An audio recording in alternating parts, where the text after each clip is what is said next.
One of my students didn't do very well on an assignment. I said, man, I just thought you were going to do better on this. And he said, yeah, you're right, miss. I really queefed it.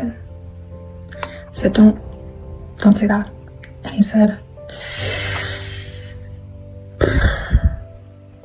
I had just finished lecturing. And so I asked the students, are there any questions, anything you need? And one of the students raised his hands and said, hold on, miss, one thing. And I said, yes. He said, every war that has existed in our world also existed in the Cars universe.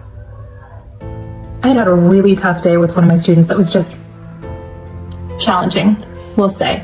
And afterwards, we had a heart-to-heart, and he said, miss, you are my favorite teacher.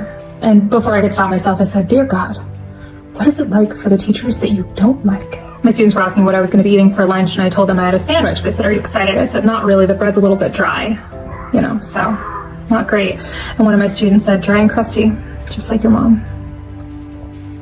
I was asking some seniors if they remembered Romeo and Juliet, and one of the kids said, yeah, isn't that who died on the Titanic?